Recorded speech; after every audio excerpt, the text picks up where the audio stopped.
Simplifica el tiempo. Con Albany Lozada y Unay Amenábar. Éxitos 99.9.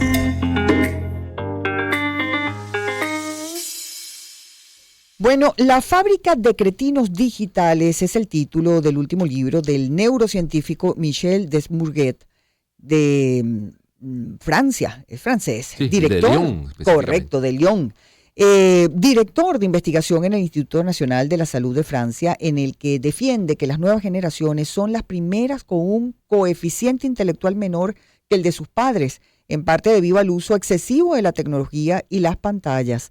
Cuenta cómo los dispositivos digitales están afectando gravemente y para mal el desarrollo neuronal de niños y jóvenes. Y todo esto en introducción porque, bueno, investigadores han observado en muchas partes del mundo que el coeficiente intelectual aumentaba de generación en generación. Y a esto se le llamó el efecto Flynn, en referencia al psicólogo estadounidense que describió este fenómeno.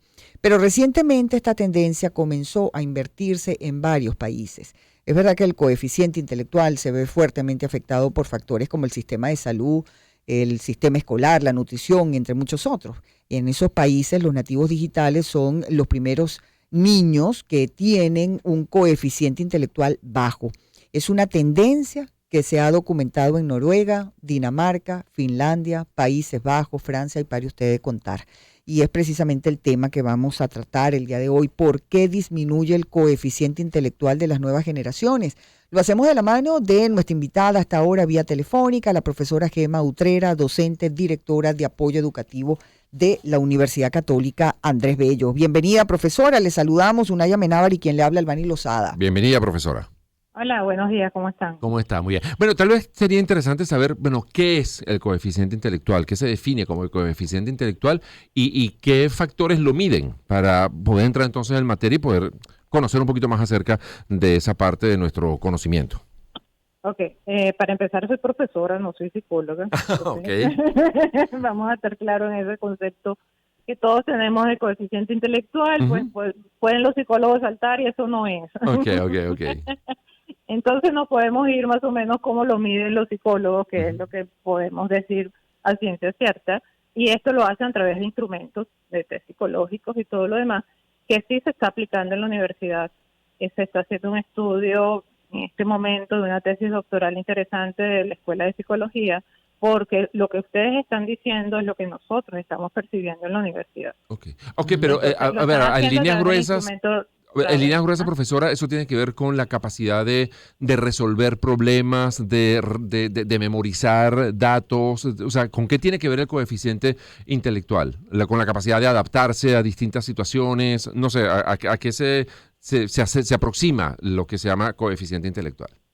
Ok, lo que miden en el coeficiente intelectual es la capacidad de aprendizaje, como se lo está diciendo. Okay. Está toda la parte de las emociones que también influye en el coeficiente intelectual, porque se ha demostrado que eso tiene que ver con el rendimiento y la capacidad de memorización, de aprendizaje, de seguir aprendiendo, etcétera, etcétera. ¿Sí? Ok. Eso es lo que nos permite a nosotros seguir aprendiendo. Nuestro coeficiente intelectual puede ser que usted no tenga no haya entendido en su clase de, no sé, de anatomía cómo funcionaba tal cosa, pero usted tiene la capacidad de aprender después de hacer eso. Okay. Claro. Ahora, díganos una cosa, profesora, ¿por qué la tecnología está disminuyendo las capacidades para aprender de los alumnos y específicamente de estas nuevas generaciones? ¿De qué manera incide esto para que ellos pierdan esas destrezas? Algo que es tan importante, ¿no? Es por la inmediatez. Okay. La brevedad que Dios tolera ese espacio cibernético es o sea, todos lo sabemos. ¿Cuánto leen los estudiantes ahorita? Okay. ¿Cuánto tienen que escribir para transmitir una información?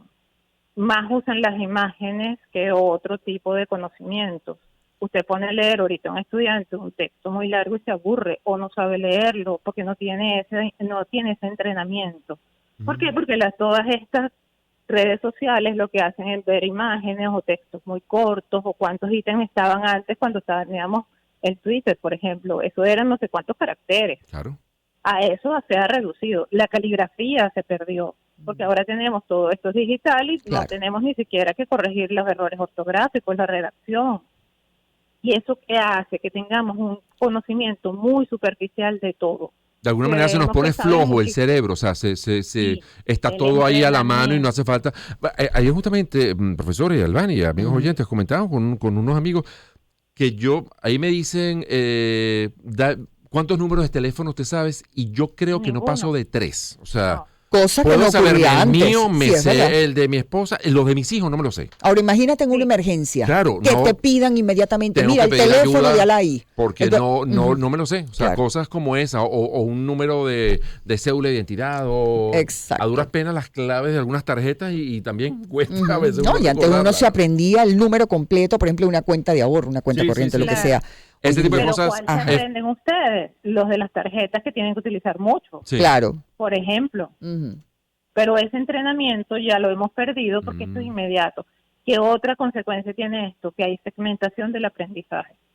Cuando usted se aprende, cuando usted ve una red social que le interesa un tema, perfecto, por ahí se va, pero no tiene idea cómo se enlaza eso con el otro. Claro. Y cuando estamos a nivel educativo, que tenemos en bachillerato, perdimos las evaluaciones, perdimos los finales, perdimos todo esto, que era lo que hacía que tuvieran una visión general de cada una de las asignaturas que cursaban. Entonces, ese entrenamiento lo hemos perdido, no solamente por el área genética, sino porque ahora la educación no te ayuda a hacer eso. Y después de la pandemia, peor. Claro. De verdad que la pandemia fue un caos porque perdieron habilidades y entrenamientos que antes medianamente cultivaban. Por ejemplo, la escritura. ¿Cuándo escribe un estudiante o cuándo escribió durante la pandemia? No, muy complejo porque escribían en la computadora.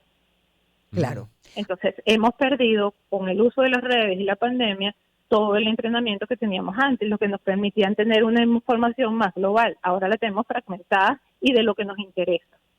Entonces, no escribimos, no memorizamos, no leemos. Entonces, ¿cómo aprendemos? Claro. Ahora, ustedes, los docentes, ¿cómo evalúan esta realidad, profesora?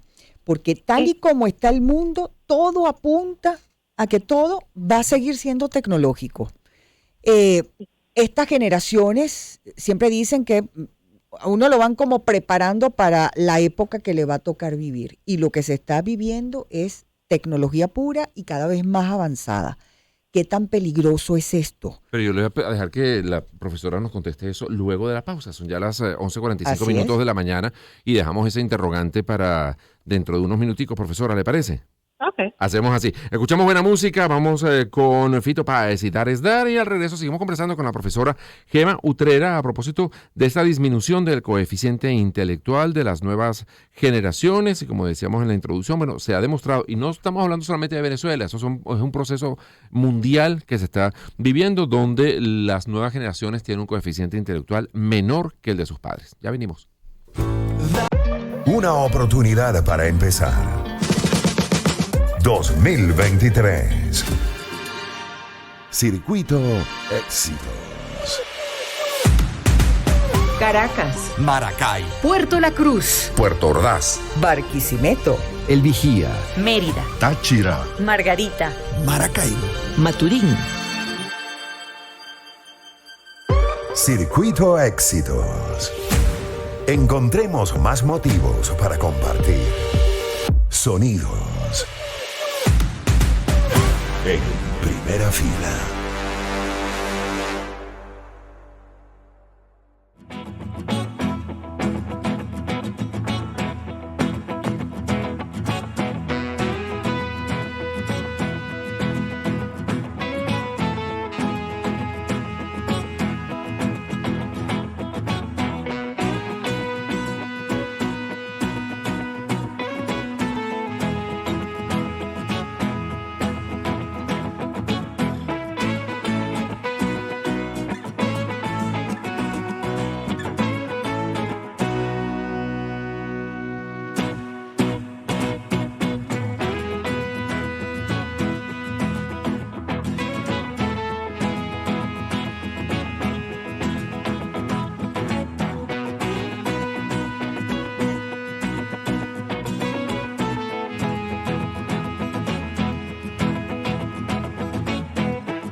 Una oportunidad para empezar.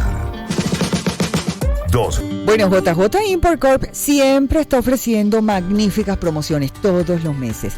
Y en este mes de la mujer no te traemos cualquier promo, no señor, te traemos la promo, así se llama. Si necesitas enviar la mercancía para tu emprendimiento, no dejes pasar esta oportunidad porque queremos ayudarte a cumplir con tus objetivos y con los precios especiales de la promo podrás enviar todo lo que necesites desde los Estados Unidos hasta Venezuela para hacer crecer tu negocio o simplemente para conectar con tus seres queridos. Si estás interesado, escríbenos a @JJ Import Corp y allí te vamos a ofrecer toda la información que necesites. Somos JJ Import Corp, tu aliado logístico.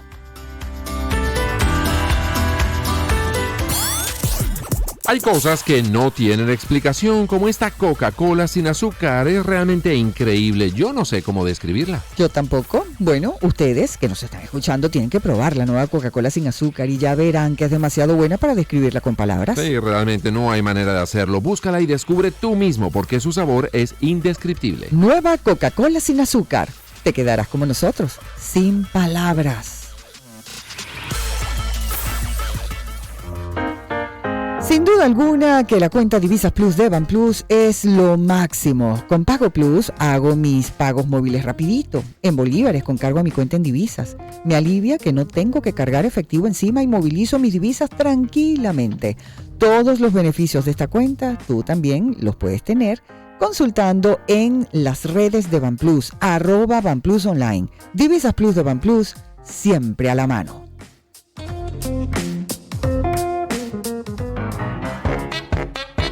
Agenda éxitos. De la sencillez, los detalles. Con Albany Lozada y Unay Amenábar. Éxitos 99.9.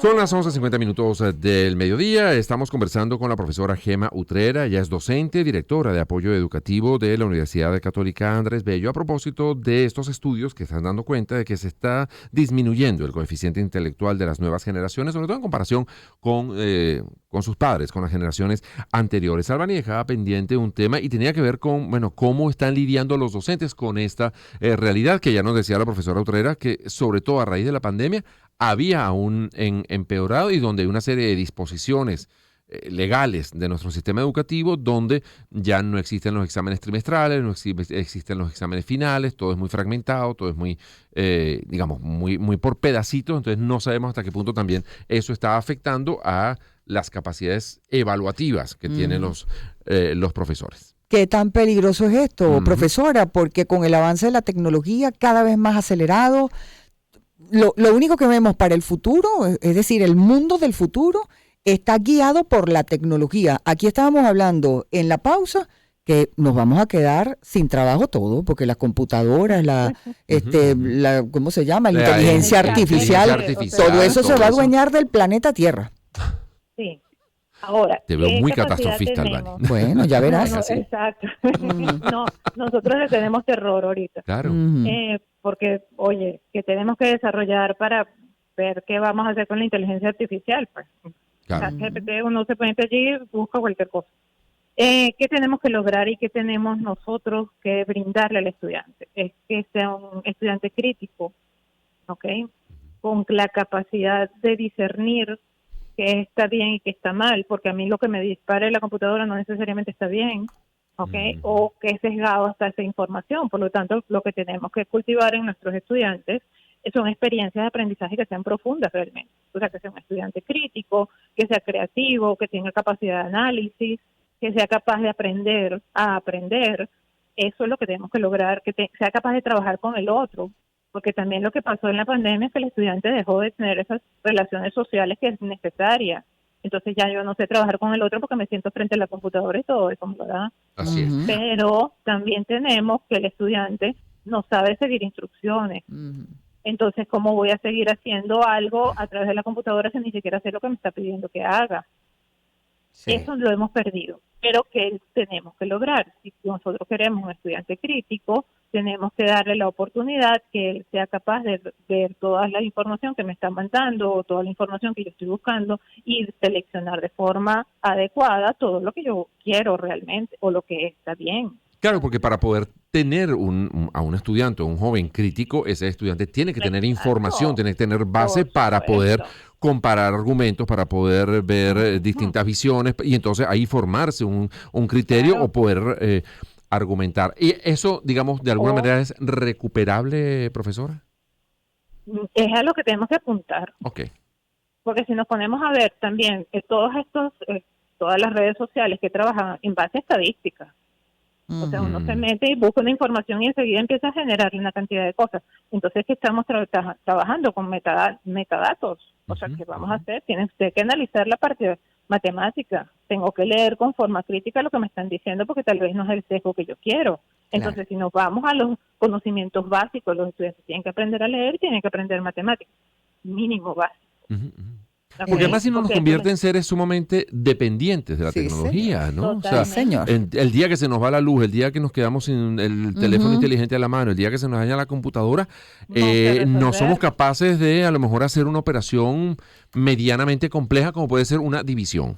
Claro. Una regla de 3 o saber cuál es la capital de Surinam. O sea, porque no tenemos esa información en nuestra memoria. Totalmente. Y además no hemos tenido el entorno social que nos ayude a verlo. Estaba hablando en estos días con el director de arquitectura y me llamó la atención que él los pasea por la ciudad, por el casco de Caracas y los pasea por el Parque del Este a los estudiantes de arquitectura y los estudiantes ni siquiera han ido al Parque del Este.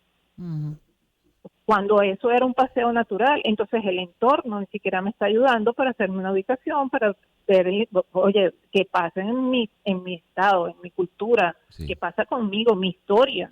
Sí, señor. O sea, si nos perdemos en la historia, no tenemos idea de crítica para ver qué nos puede pasar después o qué nos ha pasado antes. No podemos evaluar dónde estamos. Y quedamos a merced de cualquiera que nos venga a echar un cuento de qué fue lo que pasó. Exactamente. Entonces, nos pone muy vulnerables en ese sentido. Exactamente. Es que mira, entonces, cuando ¿qué tenemos que hacer? Profundizar conocimiento. Sí, señora. Sí, señora.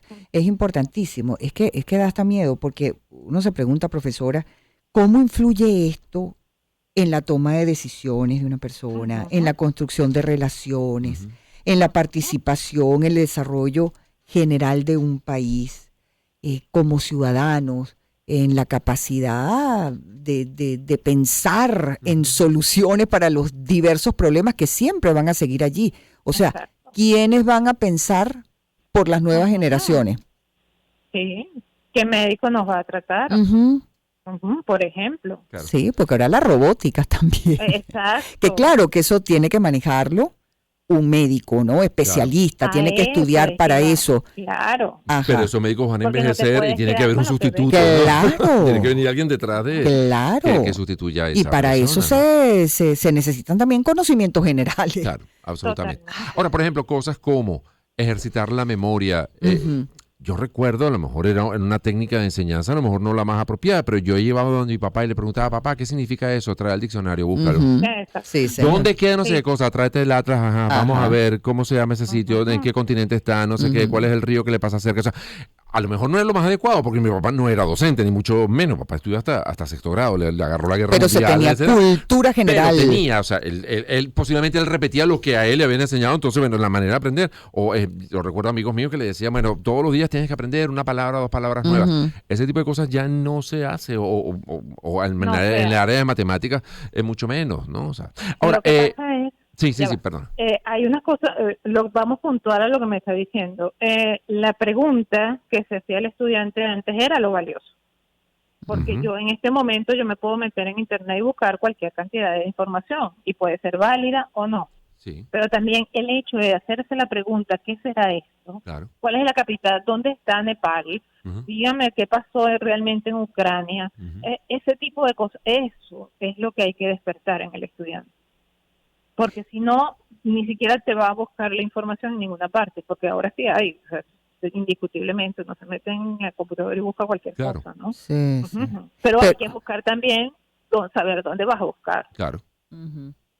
¿Hay alguna diferencia, perdón, profesora Albani, entre esta realidad en varones y en hembras, en niños y niñas, en muchachos y muchachas? Depende de las áreas. Depende de las áreas. Uh-huh. Por ejemplo, en matemáticas los varones suelen ser un poco mejores, en lenguaje las mujeres. Ok.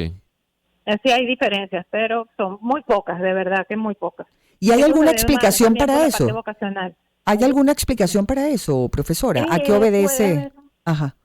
Puede ser más una disposición social. Mm. Nosotros ya llegamos a pensar que la selección del estudiante de la carrera, eso es una parte más familiar del entorno, a qué te lleva socialmente. Por ejemplo, en informática hay muchos varones. Las mujeres suelen buscar menos informática porque necesitamos más las relaciones sociales. Uh-huh. Y la informática es como muy aislada. Okay. Sin embargo, en industrial hay muchas muchachas que quieren estudiar ingeniería industrial. Es muy interesante. Sí. En psicología la mayoría son mujeres. No son comunicación también, pero abrumadoramente. Superior. Es una proporción de 1 a 20, una cosa así. O sea, un hombre por 20 mujeres. Uh-huh. Lo cual nos hizo muy bien en su momento, pues. Ahora, esa realidad. Cuando están estudiando, cuando estudian comunicación social, por ejemplo, profesora, tienen interés en leer, en escribir bien, en ponerle atención a los signos de puntuación, todo ese tipo de cosas. Sí. Abrumadoramente no. Ay, Diosito. Sí, justamente hablaba con una profesora que da en los primeros años de comunicación social. Ajá. Y ella me comunicaba que ella pensaba que los libros iban a ser el refugio de muchos de los estudiantes de esas áreas, ¿no? Uh-huh. De comunicación social, de letras, porque claro, se supone que son personas que quieren leer. Claro. Sin embargo, les mandaban a leer libros y no querían leer. Claro. Es que la verdad es que es un problema realmente preocupante. Y la ortografía, perdón. No. Ajá, échanos el cuento de la ortografía. Porque antes le ponían planas a uno.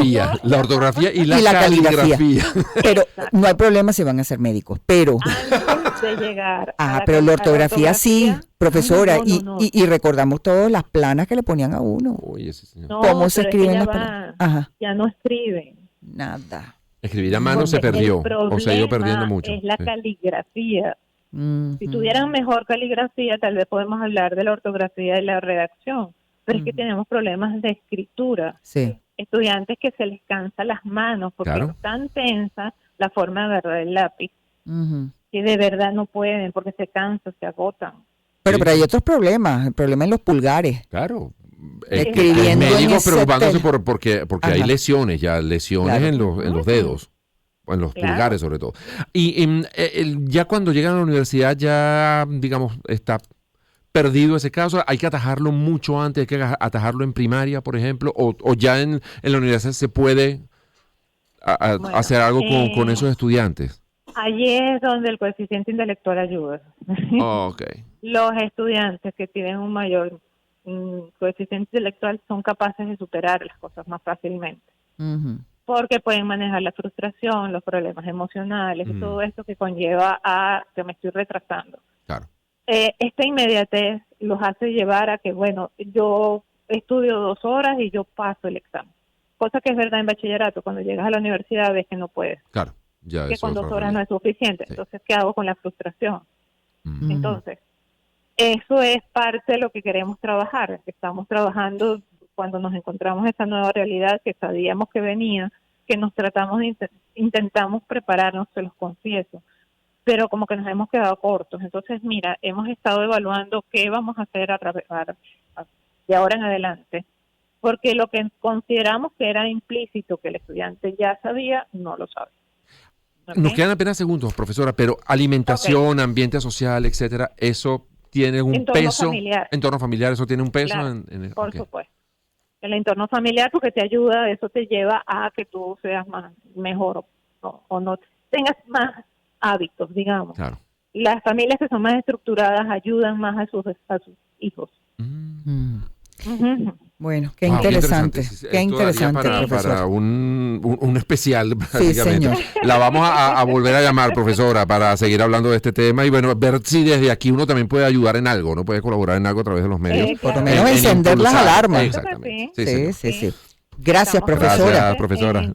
Seguro. Un abrazo, seguro. Hablamos. La profesora Gemma Utrera, docente y directora de apoyo educativo de la Universidad Católica Andrés Bello. Nos vamos corriendo a la pausa, amigos, y en la próxima parte, acá en el programa, un tema